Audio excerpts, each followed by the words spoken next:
Meus irmãos, a paz do Senhor. Me responde uma coisa: o anticristo, ele será um judeu ou um muçulmano? E outra coisa, é verdade que o diabo quis ser maior do que Deus? E se teu aluno te fizer essas perguntas em sala de aula, você teria resposta para dar para ele? Não?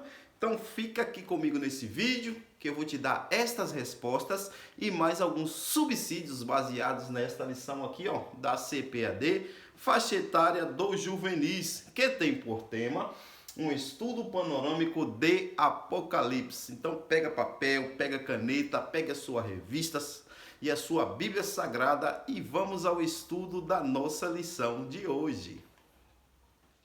Lembrando a você também que está chegando aqui agora, que é novato no canal, que eu já queria lhe fazer um convite para você se inscrever no canal, ativar o sininho de notificação, porque aqui semanalmente nós postamos as lições da CPAD na faixa etária dos adultos, faixa etária dos jovens e faixa etária dos juvenis, tá bom? Então venha fazer parte da família, estudar a palavra de Deus semanalmente conosco. Então, de tudo isso, vamos para a nossa lição de hoje. A nossa lição de hoje tem a data de 25 de agosto de 2024. O seu tema é o anticristo e a sua destruição.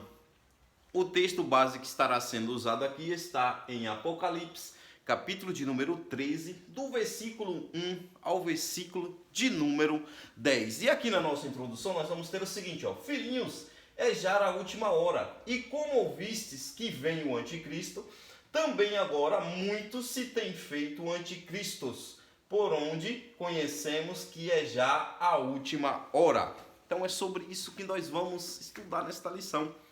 Nós vamos falar sobre o anticristo, que é o homem do pecado, e as variações que já temos hoje no mundo de alguns se fazendo anticristos para perseguir o povo de Deus. Então, pega aí papel e caneta para fazer as devidas anotações e já vamos para os nossos tópicos e subtópicos de maneira bem objetiva aqui na nossa lição.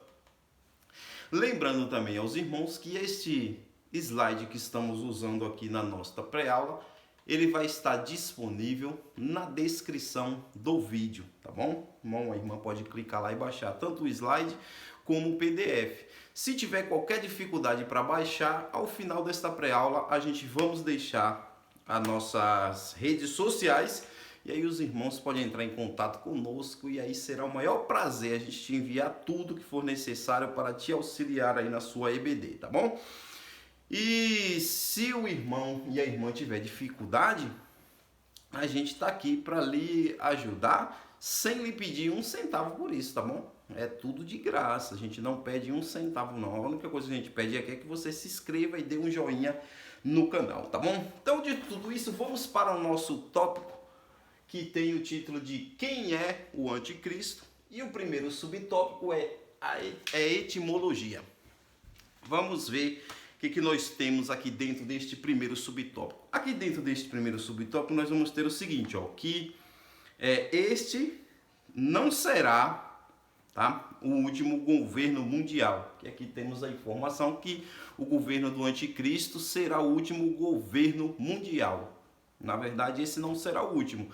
Haverá um depois, posteriormente a este governo do anticristo, que é o governo de Cristo, no milênio. Mateus capítulo 19, versículo 28, ele fala que quando ele vier com poder e glória, que ele se assentar no seu trono, que ele instaurar o milênio aqui na terra, ele vai colocar as tribos de Israel para reinar ali junto com ele. Então será um reino que será mundial, um governo de Cristo, e todo mundo será governado por Cristo. Então podemos colocar aqui que seria o último governo humano. O último governo humano seria esse aqui do anticristo. Será o último governo humano, porque após isso aqui já é Cristo, o próprio Deus, reinando no mundo inteiro. E aí, quando terminar o milênio, Cristo vai fazer novos céus e nova terra, e aí estaremos para sempre com o Senhor. Céus e terra serão a mesma grei. Amém? Então aqui dentro deste subtópico ainda nós vamos ter o seguinte, que o anticristo, ele só se manifesta após o arrebatamento, tá bom? Anote uma referência que eu vou estar passando aqui, que corrobora para esse entendimento, que está em 2 Tessalonicenses, abra sua Bíblia, em 2 Tessalonicenses, faça a anotação, capítulo 2, do versículo 1 ao versículo de número 8. Vou fazer a leitura aqui para a gente entender. Ora, irmãos, rogamos-vos pela vinda de nosso Senhor Jesus Cristo e pela nossa reunião com Ele. Veja que Paulo ele fala de dois assuntos aqui logo no início. A vinda do Senhor Jesus Cristo e a nossa reunião com Ele. Ou seja, a vinda com poder e glória e a nossa reunião é o arrebatamento, que vem antes da vinda gloriosa de Cristo. Para você entender bem isso aqui, o que acontece? Acontece, por exemplo, agora arrebatamento. Após 7 anos de grande tribulação, Jesus Cristo volta com poder e grande glória. Então, o anticristo só se manifesta quando aconteceu o arrebatamento. Aconteceu o arrebatamento, o anticristo se manifesta. Enfim, vamos em frente. Que não vos movais facilmente de vosso entendimento, nem vos perturbei, quer por espírito, quer por palavra, quer por epístola, como de nós, como se o dia de Cristo estivesse já perto.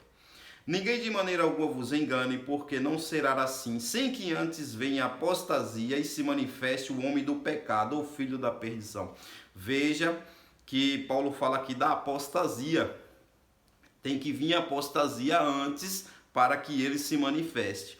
Esta palavra apostasia no grego, ela tem o sentido de retirada, saída, levados. Então, onde é que vai haver uma retirada, uma saída que alguém será levado? Justamente no arrebatamento. Então, essa palavra apostasia aqui dá referência ao arrebatamento, porque a palavra apostasia significa retirada.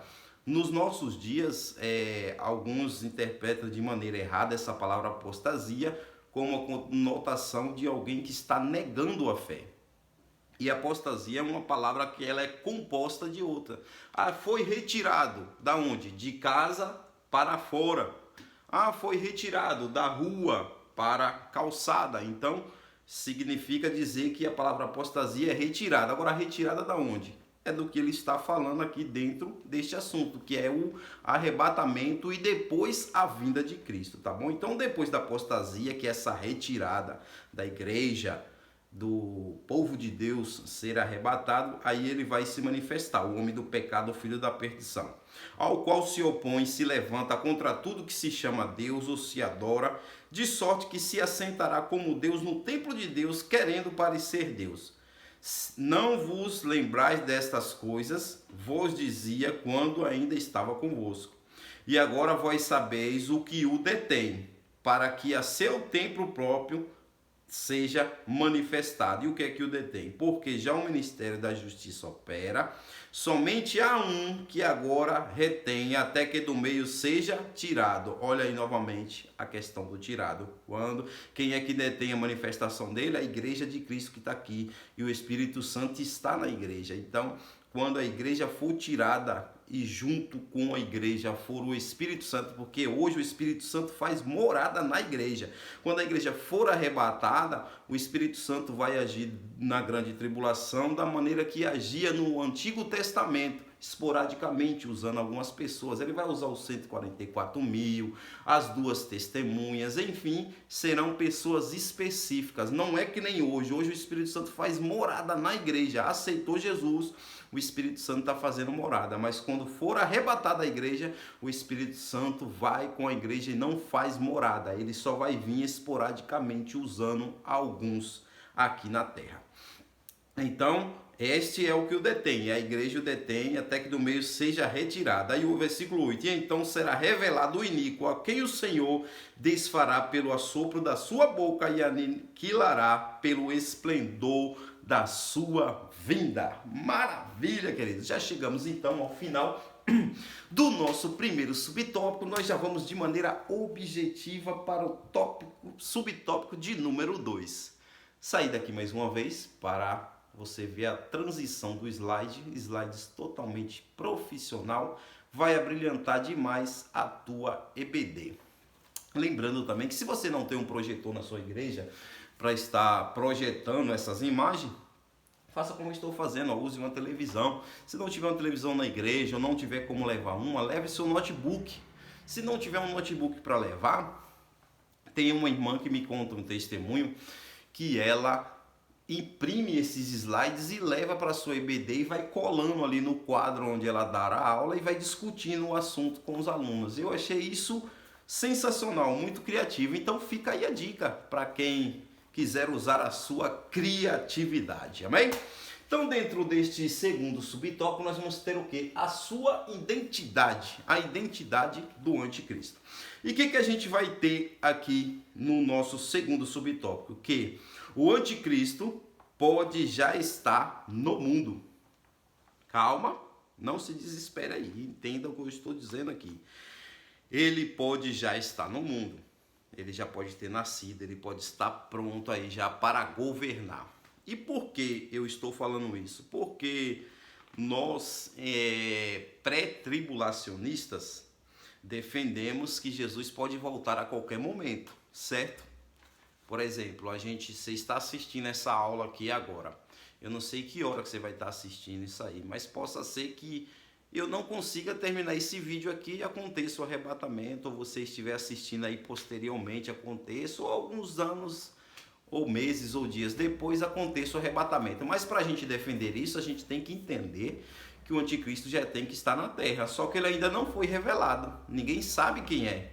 Aí tem tanta especulação, o pessoal aponta para políticos, para papas, enfim. Mas de uma coisa é, quem defende esta ideia de um arrebatamento a qualquer momento tem que entender que o anticristo precisa estar na terra. Porque como é que eu digo que o arrebatamento pode acontecer agora e o anticristo ainda não existe? Sendo que a tribulação só vai ser de 7 anos. Então a conta não fecha. Então para a conta fechar bonitinho, ele precisa estar na terra. A gente fizemos a leitura lá no início da carta de João, ele falando que o anticristo já tem muitos anticristos. Então o espírito, vamos colocar assim, o espírito do anticristo, o domínio já está visível.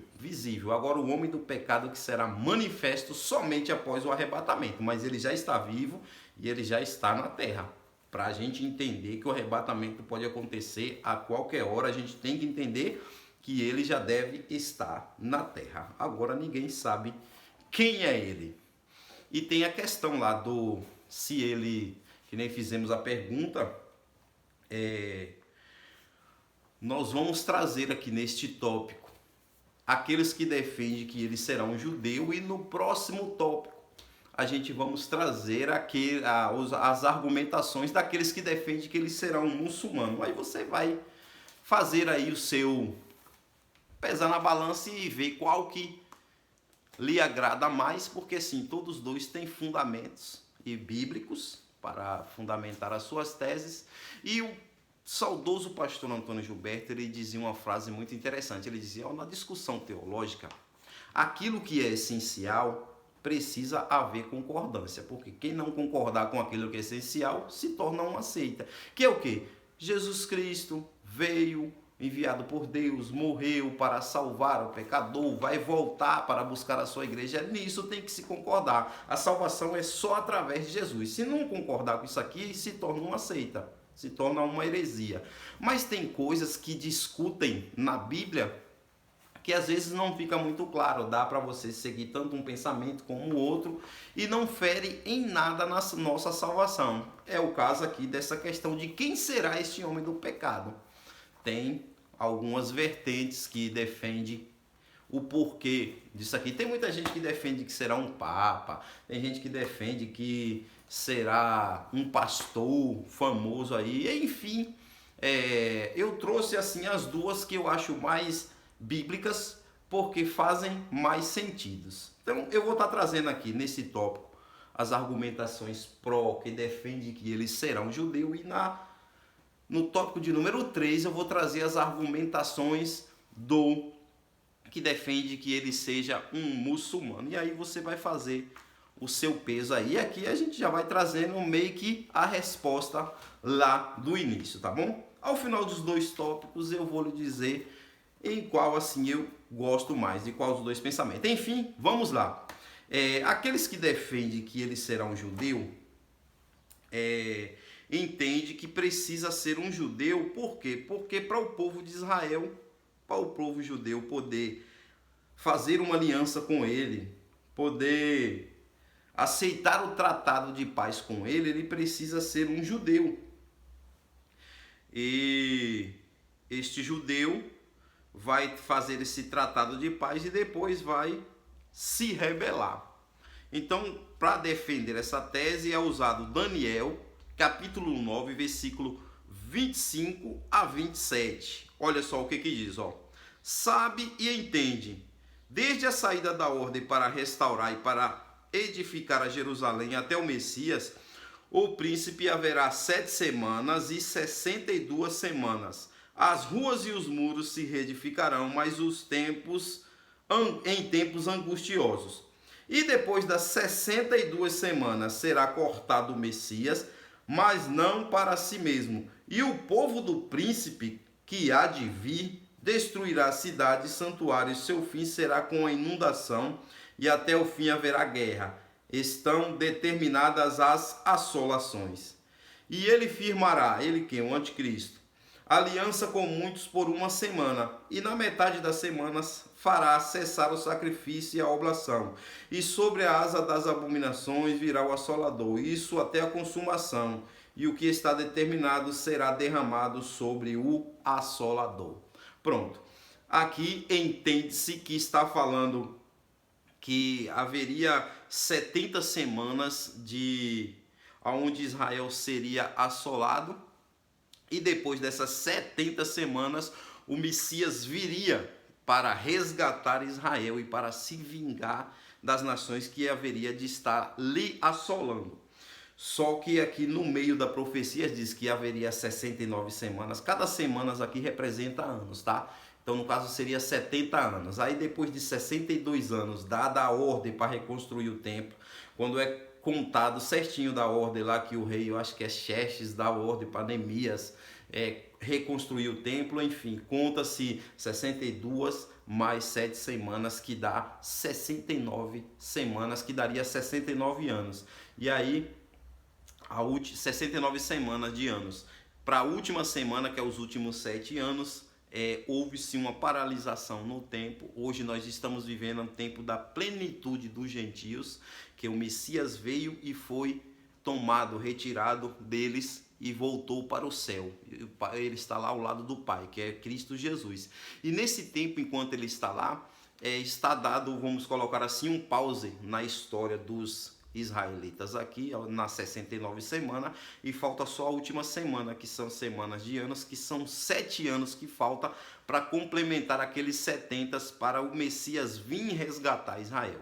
Só que hoje nós estamos vivendo o tempo da plenitude dos gentios, que alguns entendem ser o tempo da graça. Eu entendo que o tempo da graça é desde o Gênesis até o Apocalipse. A graça de Deus, ela nunca cessou, ela sempre foi o tempo todo explicitada na Bíblia, Deus usando a sua graça para salvar a humanidade. Enfim, quando se cessar esse tempo da plenitude dos gentios, que é essa que nós estamos vivendo, o Filho virá com poder.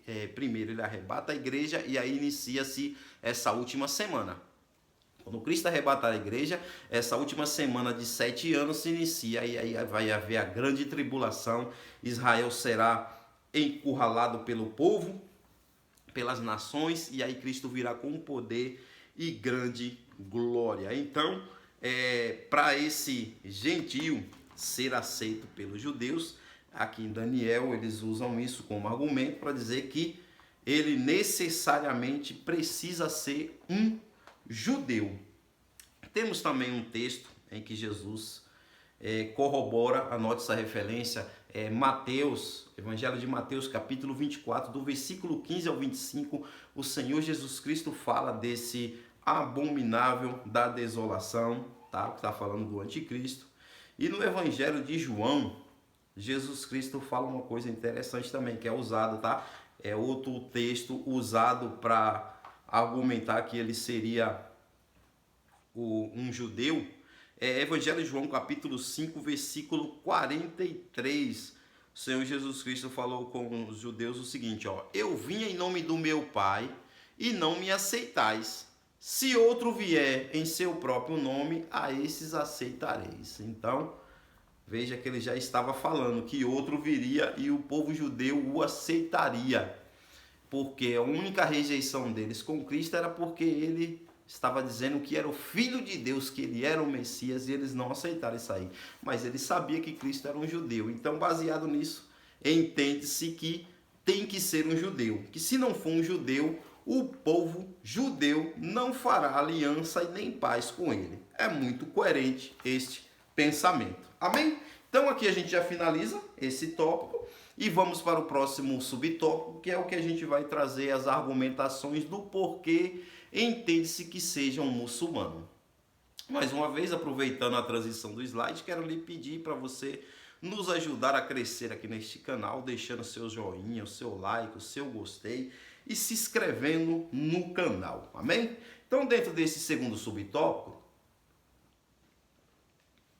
aqui nós vamos ter o seguinte, suas características. Aqui nós vamos trazer as características do porquê que alguém entende que ele seja um muçulmano, tá?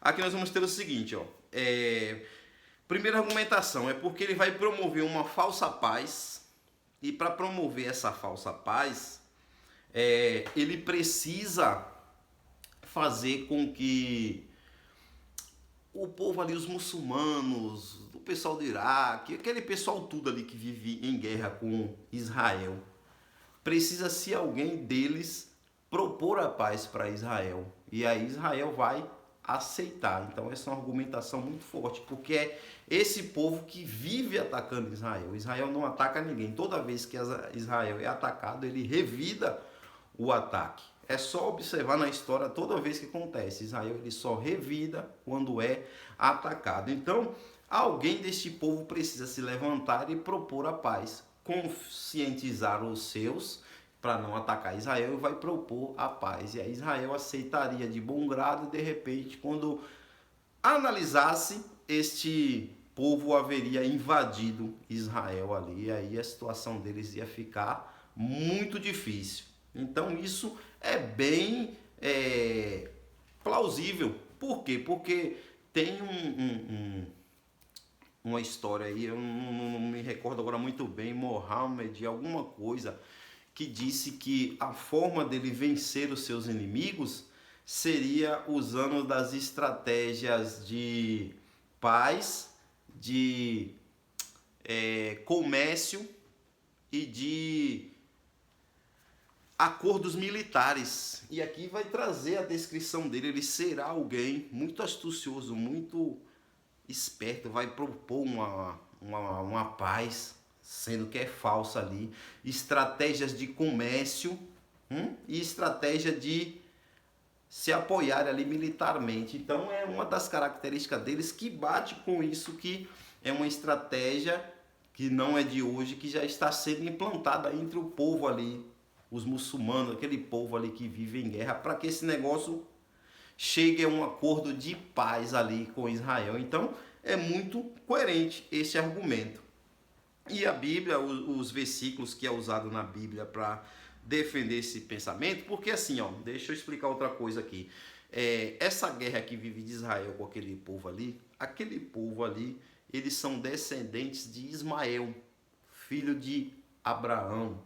Lembra que Sara deu a sua serva Agar para que suscitasse descendência a Abraão e nasceu Ismael? Então vem ali dos ismaelitas e aí vai chegando até os dias nossos hoje, aquele povo tudo que tem ali ao redor de Israel. Então são povos que lutam contra a nação de Israel, que a nação de Israel descendeu de Abraão, Isaac, Jacó, e assim Jacó tem seu nome mudado e se tornou aquela nação, mas essa guerra nunca deixou de existir dos dois filhos de Abraão. Então essa guerra ela vai até o final. E aí os textos que é usado para defender esse pensamento, o primeiro está em Apocalipse capítulo 6, versículo de número 2, que mostra que ele terá sucesso. Esse grande homem do pecado terá sucesso naquilo que ele vai fazer, que é o quê? E olhei, e eis um cavalo branco, e o que estava sentado sobre ele tinha um arco, e foi-lhe dada uma coroa, e saiu vitorioso e para vencer. Durante um bom tempo, 3 anos e meio, ele vai ser vitorioso, ele vai ter êxito naquilo que ele vai fazer. Inclusive Israel vai abraçar as suas ideias. Então, é coerente, porque ele vai promover uma falsa paz, porque ele vai se maquiar, ele vai se esconder, ele não vai mostrar realmente quem ele é. Então, bate aqui que a estratégia do muçulmano é essa, é se maquiar, disfarçar quem ele é, para quando ele chegar no poder, chegar no lugar onde ele queria, ele se revelar. Então, bate com o que está aqui nas escrituras. Outro texto que é usado também está em primeira epístola de João, capítulo de número 4, e os versículos é do 1 ao 4, que diz o seguinte: Amados, não creais a todo espírito, mas provai se os espíritos são de Deus, porque já muitos falsos profetas se têm levantado no mundo. Nisto conhecereis o Espírito de Deus. Todo espírito que confessa que Jesus Cristo veio de carne é de Deus. E todo espírito que não confessa que Jesus Cristo veio em carne não é de Deus. Mas este é o espírito do anticristo, do qual já ouviste que há de vir, e eis que já agora está no mundo. Filhinhos, sois de Deus e já os tendes vencido, porque maior o que está em vós do que o que está no mundo. Veja que a característica que João traz aqui do anticristo é aquele que nega que Jesus Cristo veio em carne. E quem é que nega que Jesus Cristo veio em carne, que Jesus Cristo não é o Filho de Deus? Muita gente nega isso, mas o povo muçulmano, eles têm no Alcorão deles, lá na lei deles, uma oração que eles têm que fazer todo dia quando se levanta. É a primeira oração que ele faz, que é dizer que Alá não pode ser criado e Alá não pode ter filhos. Isso fazendo referência à pessoa do Senhor Jesus Cristo. Que eles entendem que Jesus foi criado, que Jesus não existia, como a gente vê no Evangelho de João, que o verbo já era Deus, o verbo já estava com Deus. Ele se fez carne. Então, aqui já cai essa argumentação. E outra argumentação que eles usam também é que Alá não pode ter filhos. Então, eles batem no peito, fazendo essa oração todo dia. E aí, outra característica que é usada para defender que eles sejam muçulmanos é que Apocalipse vai nos trazer a informação que as vítimas do anticristo na grande tribulação, aqueles que lhe vão ceifar a vida, serão o quê? Degolados. E quem é que degola os cristãos hoje? Justamente os muçulmanos. A internet está cheia de vídeos aí, eles sacrificando crentes que estão sendo martirizados por amor ao Evangelho de Cristo, degolando. Então, por conta disso, tem-se esse entendimento que eles sejam muçulmanos. São dois argumentos fortes. Agora eu vou trazer a minha opinião. Não sei se isso vale alguma coisa para você. Você pese na balança e veja qual que é mais coerente aí. Eu vejo as duas como coerentes, mas eu prefiro ficar com a que ele é um judeu. Eu entendo que tem que ser um judeu. Amém? Então aqui já chegamos ao final do nosso primeiro tópico. Já vamos de maneira objetiva para o nosso próximo tópico.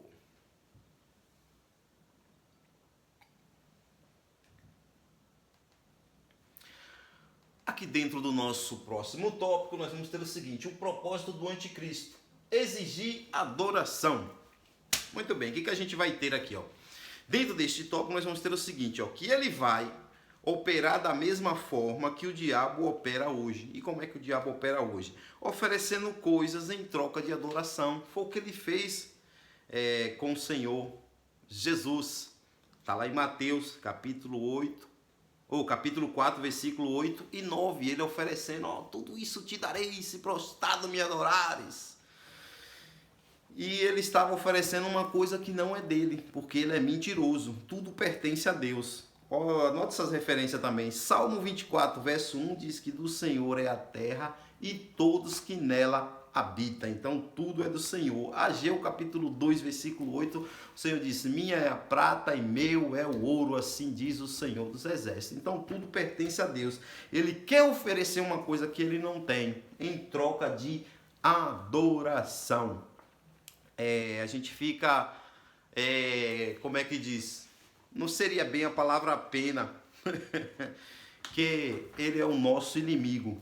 Mas coitado aqui no sentido pejorativo, tá? Coitado dele, porque ele sempre será humilhado, ele nunca receberá a adoração do ser humano. Por mais que algum ser humano decida fazer as suas vontades, só está fazendo por interesse em alguma coisa. E quando se faz uma coisa por interesse, isso não é verdadeiro. Então, coitado dele. Irmãos, no livro de Jó, ele é humilhado diante de Deus. Ele foi humilhado diante do trono de Deus. Lá o Senhor mostrou a sua onisciência, a sua onipotência e a sua onipresença para ele. Olha só como ele foi humilhado.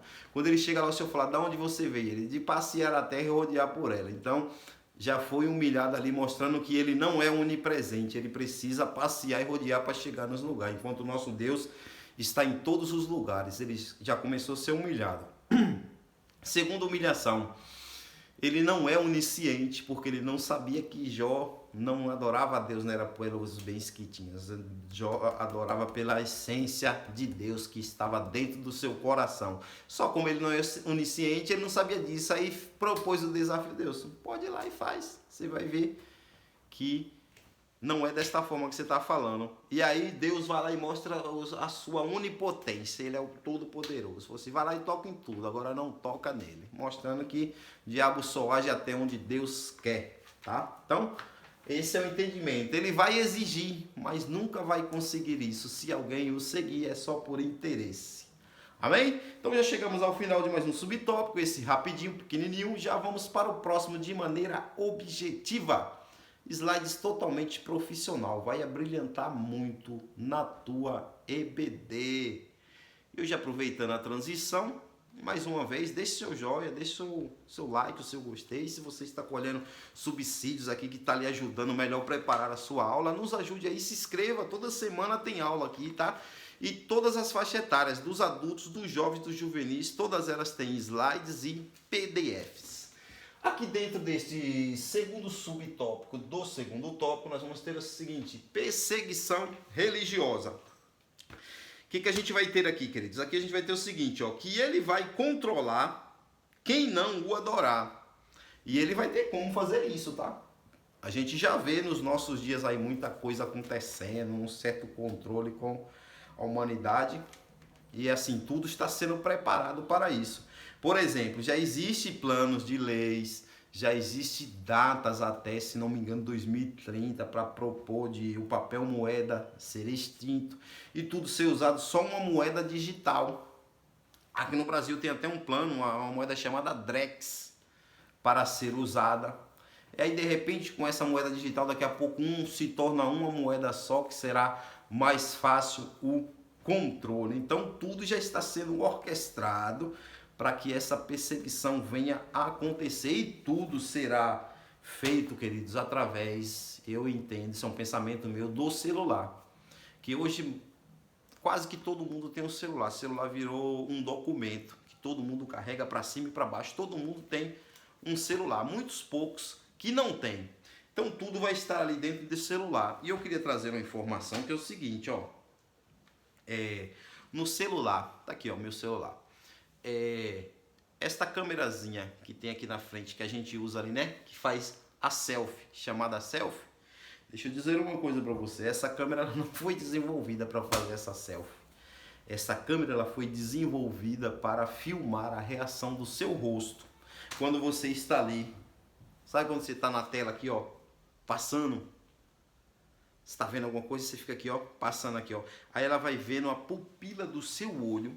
Conforme a informação da pupila do seu olho vai mostrar se você está gostando ou não daquele conteúdo. Então, Por isso que você começa a ser bombardeado pelaquilo que você viu. Às vezes você nem curtiu, você nem gostou. Você só parou um tempo para assistir e a pupila do seu olho mandou a informação que você gostou daquilo ali. Aí começa a vir as informações. Quer ver outra coisa também? O microfone do celular ele está o tempo todo ligado. O algoritmo das redes sociais está lhe ouvindo. Tudo que você fala ele está ouvindo.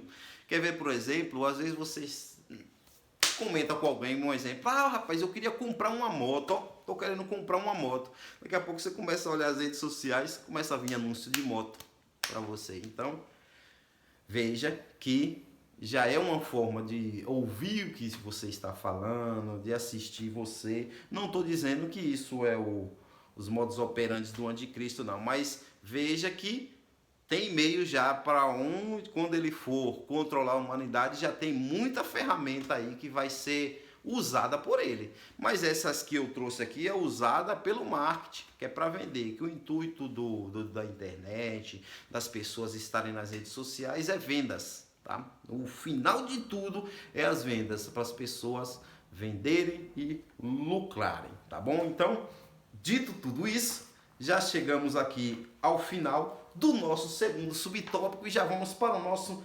terceiro subtópico do segundo tópico. Toma uma aguinha aqui. E vamos em frente para o nosso próximo subtópico. Aqui dentro deste terceiro subtópico nós vamos ter blasfêmias, sinais e prodígios. O que a gente vai ter aqui, ó? Os desastres... Não... Aqui, ó. É possível perceber essa agenda que quer destruir a fé cristã, porque aqui é o que a gente vai ter dentro deste tópico aqui, essa perseguição contra a fé cristã. É possível ver nos nossos dias tanta perseguição que já está acontecendo. Por exemplo, o anticristo, o cristianismo, ou melhor dizendo, o cristianismo ele é a favor da família. E aí a gente já vê as ideologias de gênero perseguindo a família. Tem vídeos aí de pessoal desse movimento defendendo a extinção da família, dizendo assim claramente, não, o nosso objetivo é destruir a família. Tem isso aí já. Então você já vê que já existe essa perseguição que será aflorada no tempo deste anticristo. Outra questão também é que o cristianismo só adora um único e verdadeiro Deus. Aí existe o movimento ecumênico, o movimento do ecumenismo, que diz que toda religião é boa, que toda religião salva, que toda religião leva para Deus. Mas não é o que a Bíblia diz. A Bíblia diz em João 14,6, Jesus disse o quê? Eu sou o caminho, a verdade e a vida. Ninguém vem ao Pai a não ser por mim. Então, veja que o anticristo vai perseguir, porque essas ideias aqui, ó, da ideologia de gênero, do ecumenismo, já está sendo implantada agora também. É como eu falei na estante, o espírito do anticristo. Você já sente o cheiro do anticristo na terra. Quando a igreja for arrebatada, aí essas coisas vão aflorar. E quem for perseguido vai pagar com a vida. Será um tempo terrível. Jesus Cristo disse que se aqueles dias não fossem abreviados, nem os escolhidos se salvariam. Para você ver que o negócio vai ser terrível. Dentro ainda deste subtópico que nós vamos ter o seguinte, ó, que ele vai conquistar muitos com falsos milagres. A gente vê isso nos nossos dias também. Muita gente fazendo falsos milagres aí, tem tantos seguidores. Já viu? Tem gente aí que tem milhares de seguidores nas redes sociais, os curandeiros da fé, que só falam em curandeirismo e não fala de evangelho de cruz, de renúncia.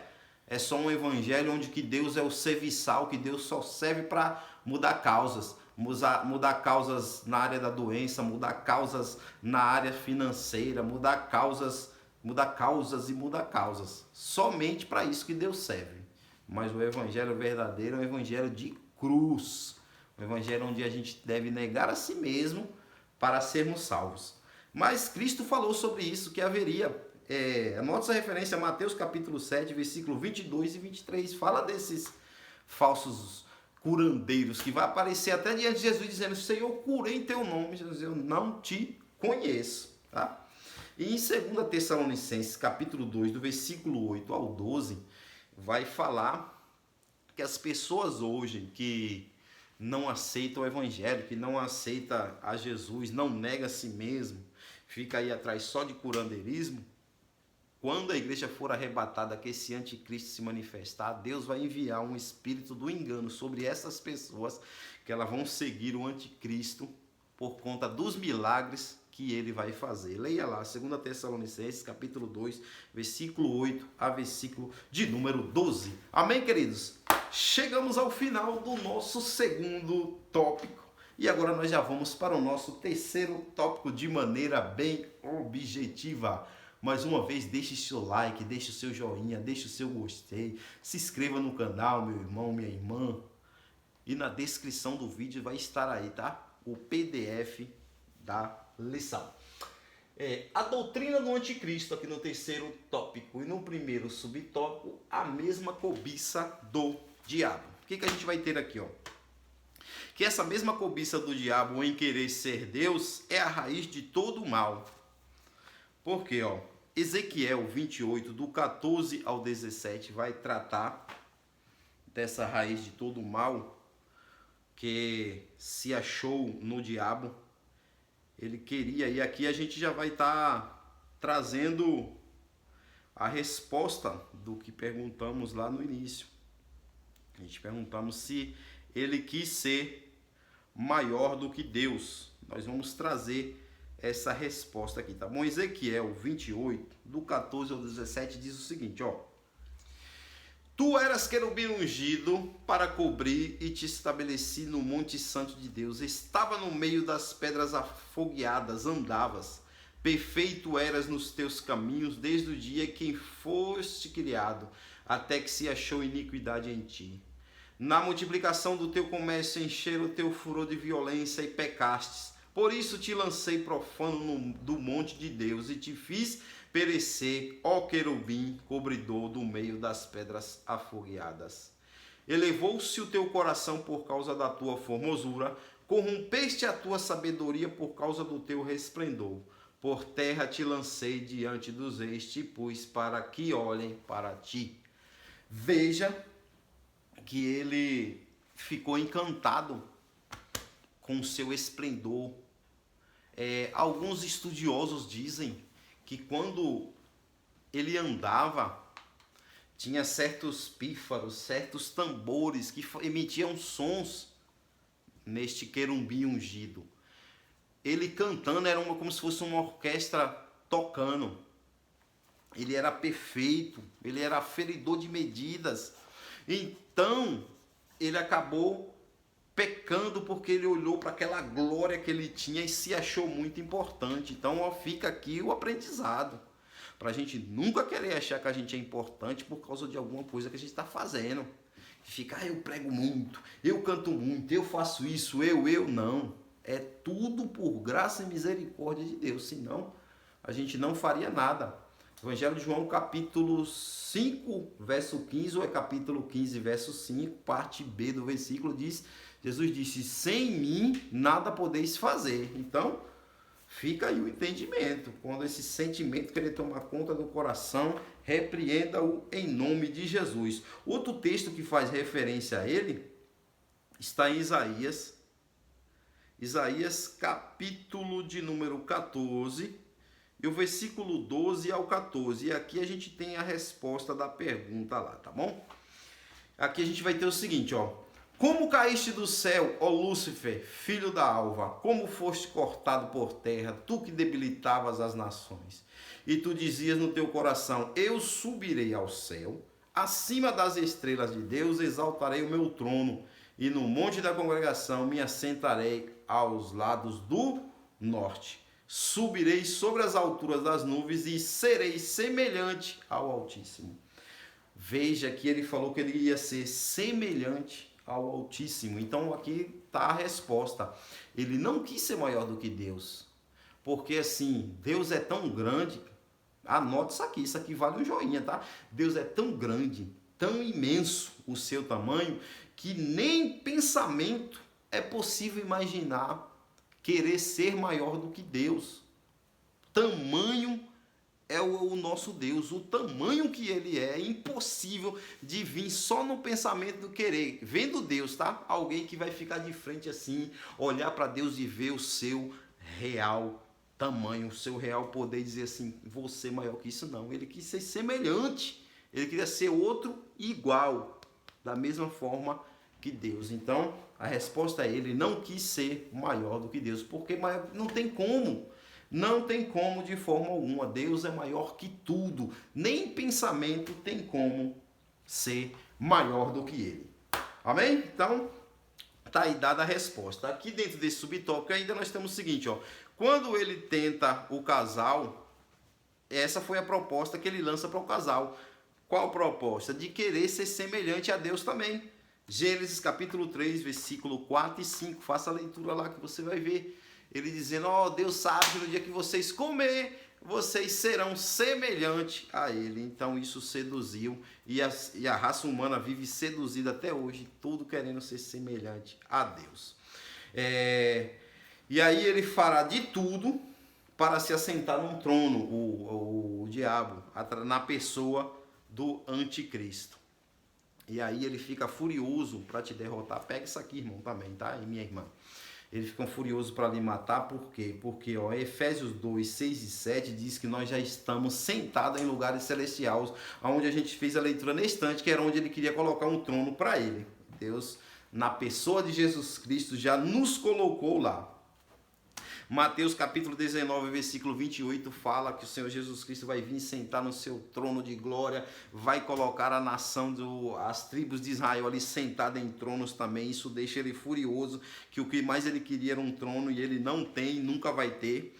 Em 1 Coríntios capítulo 6, do versículo 2 ao 3 também fala que a gente vai julgar o mundo e vai julgar os anjos, inclusive ele, que é um anjo caído, um querubim que era ungido e hoje ele é um anjo caído. Então ele será julgado, ele vai ver a igreja de Cristo sentada num trono. Por isso que ele faz de tudo para destruir o crente. Então vigie, tome cuidado, porque ele quer lhe destruir. Ele não tem um trono e quer que você perca aquilo que Jesus te prometeu. Mas em nome de Jesus seremos firmes até o final. Amém?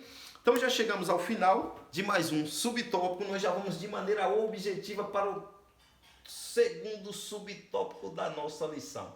Veja aí, os nossos slides são totalmente animados. Vai abrilhantar demais a tua EBD, tá bom, querido e querida? Qualquer coisa, chama a gente aí no final, tá? Aqui dentro deste segundo subtópico nós vamos ter o seguinte, ó, um falso Messias para Israel. Que a gente vai ter aqui, ó, o anticristo se passará por Cristo. Ele fará muitos milagres semelhantes aos que Jesus fez. Ele vai fazer muitos sinais e muitos prodígios. Ele vai curar cegos, ele vai levantar paralíticos, vai fazer... Sabe o que é sinais de maravilha? Sinais de maravilha é a pessoa não ter uma perna e de repente alguém fala, haja perna, e essa perna haver ali. Então veja que não será qualquer milagre que ele vai fazer. Isso vai enganar a muitos. Muitos vão seguir. Gente, vocês imaginam. Não, para raciocinar aqui comigo. Aconteceu o arrebatamento. O mundo está ali em desespero, tentando uma resposta. Aí aparece alguém fazendo esse tipo de milagre. E hoje em dia, como está tudo sendo propagado na internet, qualquer coisinha que acontece, se espalha a notícia nas televisões. E aí esse camarada começa a surgir fazendo esses milagres. O tanto de gente que não vai seguir esse homem vão estar ali desesperados. Não, chegou a solução. Esse é o verdadeiro Deus. Esse é o Jesus que nós estávamos esperando. Olha, Jesus bonzinho, amoroso, que não cobra, que ninguém mude, que ninguém carregue cruz, nada disso. Isso aqui era conversa fiada. O bom é isso aí agora, tá? É isso que vai acontecer. Então, até Israel será enganado, muitos judeus serão enganados, até que vai acontecer o quê? Ele vai chegar lá e sentar na cadeira no templo. Quando ele sentar na cadeira, Israel vai perceber que fez besteira. Por quê? Porque o Messias que está prometido para Israel, ele não está prometido que ele vai vir sentar lá na cadeira do templo. Ele vai estar prometido que ele vai vir sentar na cadeira de Davi. Ou seja, ele vai vir para reinar Israel. Então, quando eles verem ele sentando na cadeira do templo, vai falar, ih, rapaz, esse é o abominável da desolação que falou Daniel. E aí é onde que muitos vão ter que fugir para o deserto e ele vai perseguir esse povo o tempo todo, até chegar lá no Monte das Oliveiras, que é onde Jesus vem para salvar Israel. Eu vou lhe passar a referência aqui, não vou fazer a leitura para não ficar tão extenso aqui, mas leia depois Zacarias capítulo 14, do versículo 1 ao 9, você vai ver todo esse parâmetro, Israel encurralado no Monte das Oliveiras, Jesus vem, o monte vai abrir no meio e Jesus vai salvar Israel. Mateus capítulo 25, versículo 31 a 41 também, o Senhor Jesus Cristo descreve este momento. Então, faça a leitura que isso vai ajudar demais, tá? Então, vamos já para o nosso terceiro subtópico do nosso terceiro tópico. Olha, veja só que slide totalmente profissional, irmãos. Coisa chique, tá? Coisa de luxo. Se você ainda não se inscreveu, meu irmão, minha irmã, se inscreva, ajude seu irmão. Sabe por quê? Quando você se inscreve aqui ou dá um joinha, você está mandando uma mensagem para o YouTube. Falamos nesse instante que os algoritmos estão nos ouvindo, ele está entendendo algumas coisas. Quando ele vê você só assistir um vídeo, você não comenta, não dá um joinha ou não se inscreveu, ele entende, é irrelevante, e aí não manda para mais ninguém. Mas se ele vê as pessoas interagindo sobre o vídeo, ele vai entender que esse vídeo é relevante, aí vai mostrando para mais pessoas. E aí a gente crescendo aqui, a gente vai sempre ter como fazer com mais excelência para vocês, tá bom? Então nos ajude nesta missão da propagação da palavra de Deus, que aqui a gente não cobra nada, a gente só pede só isso, inscrição, joinha, like, se inscrever, vai, compartilha com outros, tá bom? Nos ajude nesta missão. Aqui no nosso terceiro subtópico nós temos o seguinte, a destruição do anticristo, que finalmente ele será destruído. Olha só o que nós vamos ter aqui, ó. Aqui nós vamos ter o seguinte, ó, os desastres naturais que vai acontecer nos mostra que mesmo o anticristo governando o mundo, o controle ainda é de Deus. Eita glória, porque Deus vai estar mandando esses desastres naturais e ele não vai ter poder de fazer nada contra isso. E aí muitos que o estavam seguindo vai ficar, mas ele não é então esse todo poderoso não. Mas ele ainda vai enganar, porque ele vai conseguir fazer alguns milagres e logo vão esquecer. Mas depois acontece outro desastre. É mais ou menos o que a classe política faz hoje. Arrebenta com a vida das pessoas, depois vai lá e faz algum favorzinho. Alguns pensam que aquilo é um presente, é um favor. Não, ele tirou de você, você paga imposto para que ele faça tudo do bom e do melhor. E ele faz meia boca e tem gente aplaudindo esse povo. É o que acontecerá com esse homem. Então, vai ter muita gente aplaudindo, mesmo sofrendo aqui. Mas enfim, o que é que nós vamos ter aqui ainda? Ó? Veja que com o sopro da boca o Senhor vai destruir ele, né? Aí eu lembrei, ó, com o sopro da boca o Senhor, ele tanto dá vida como ele pode matar. Então Deus, aqui a gente vê que Deus é amor e ele é justiça. Por quê? Ó? Com o sopro da boca o Senhor destruirá com ele, certo? E lá em Gênesis 2, versículo 7, diz que Deus soprou nas narinas do homem e lhe deu a vida. Então o mesmo sopro tanto traz vida como traz morte, porque Deus é aquele que dá vida e aquele que tira a vida. Ele tem todo o poder. Anote essa referência, ó. 1 Samuel capítulo 2, versículo 6 fala que ele quem dá a vida, ele quem tira a vida. Deuteronômio capítulo 32, versículo 39 também vai corroborar com esse pensamento. Faça a leitura que vai ajudar demais. E aqui nós vamos ter a informação que ele será jogado no lago de fogo. E aí eu queria pontuar aqui que o lago de fogo foi preparado para o diabo e seus anjos. Isso está em Mateus capítulo 25 e versículo 41. E os que vão para lá, vão porque decidiram seguir o diabo, as suas ideologias, as suas ideias. Então acabam indo para lá. Mas eu termino esse tópico aqui dizendo o seguinte: se mantenha firme até o final, porque o Senhor Jesus Cristo deixou bem claro que é aquele que vencer é que receberá a coroa da vida. Amém? Então nós agora vamos para a nossa conclusão da nossa lição. Olha só que slide totalmente animado, queridos. Maravilha. Aqui dentro da nossa conclusão da nossa lição, nós vamos ter o seguinte, ó. Jesus nos predisse que tempos de grande aflição viria nos últimos dias. Há muito o Senhor revela que o homem do pecado se levantaria. Portanto, dediquem-se em praticar a palavra de Deus e a conhecer com intimidade o Deus da palavra. Para se manter fiel, esteja em constante busca e comunhão com o Espírito Santo, quem estará conosco até o final dos tempos, ajudando-nos em todas as coisas. Mantenha a fé de que no fim de tudo o Senhor prevalecerá contra todo o mal. O anticristo será derrotado e o Senhor fará novas todas as coisas. Maravilha, queridos. Chegamos ao final e, como prometido, aí estão as nossas redes sociais. O irmão ou irmã que desejar entrar em contato conosco, aí estão, tá bom? Então, que Deus em Cristo te abençoe e até a próxima, querendo o Senhor Jesus.